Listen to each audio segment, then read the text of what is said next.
How many of you are new that have never seen me channel before, worked with me in person? Well, thank you so much. Appreciate it. If you feel restless or if you feel something that is uncomfortable, see if you can breathe and sit with it. And if you really feel restless and it's too much energy, then quietly walk out. Okay.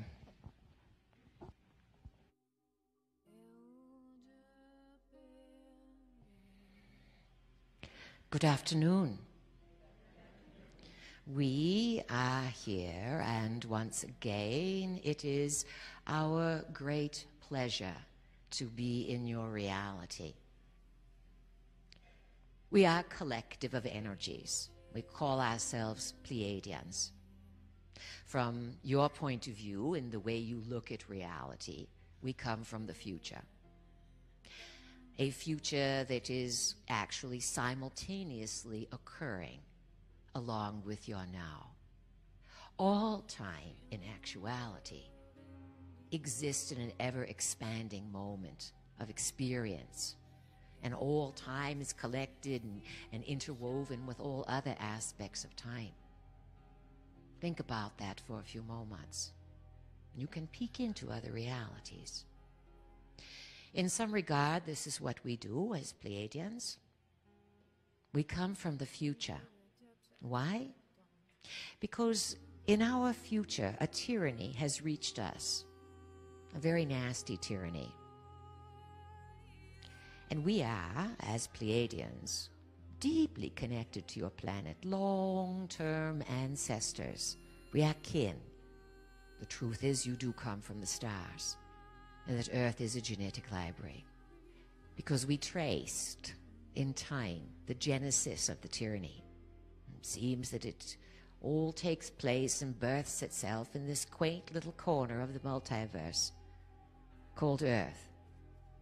So we have come to help you build a new probable future, a future that in the ideal will touch us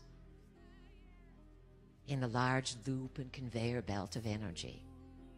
This is the way the multiverse operates. As you begin to realize, the planet begins to realize that you share this space with many beings and that you cohabitat the Earth with all sorts of creatures, all sorts of life forms, and that those who control your world have done their very best to keep this a big secret. The power of mind is going to come into its own. You have a big revolution ahead, major revolution on this planet, under the stars. To be here, to be on Earth during these times will go down on your spiritual resume forever, ever.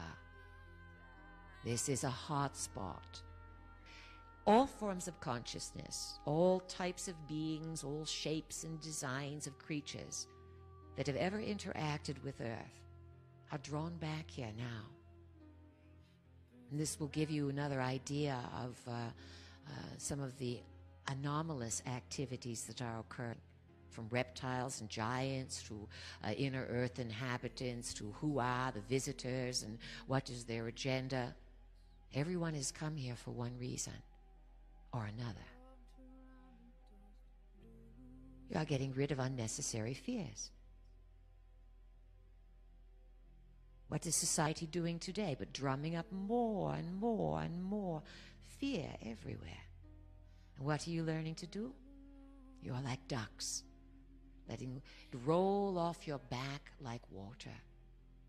You must learn to be able to discern the difference between what is an appropriate consideration or concern and what is mind control, attempting to control your frequencies and block down your innate joy, your innate creativity. And this energy has to do with what we call the galactic mother. And this galactic mother brings truth and creativity to the planet. There is no stopping the revolution of mind, the revolution of spirit. And with clear intent and a trusting, trustful heart, there's no stopping anyone. The media is designed today to divert you from spiritual awareness. That is a simple way of saying it. Other aspects of media are designed to disrupt the body, particularly weaken your immune system, so that as you get ill, you then contribute your hard-earned monies, or easily earned monies, to the so-called death care system that passes for health on your planet. There are beings who feed off of energy. One would say they are non-physical from one point of view. And some of your world leaders have deep liaisons with these sorts of beings, and so they feed them energy. Today, it's not openly accepted to do human sacrifice, so it is disguised now in what you call war. These vibrations, they are horrific. They are full of pain and fear. That when the human body turns its emotional dial to pain and fear and anxiety, there's a frequency that goes out. And there are beings who rush in to feed off of those frequencies. One day from the future, it will be seen what the electronics and technology are doing to the human body. When you become addicted to something, you lose your mind. And when you lose your mind, something else can come in and possess you. But if you vacate the body often enough because you don't like it, then inevitably something comes in to take over. And this subject is a hot ball of wax, hot potatoes, the idea of entity possession. Yet it is as old as the planet in understanding. Who has another question, please? Eric?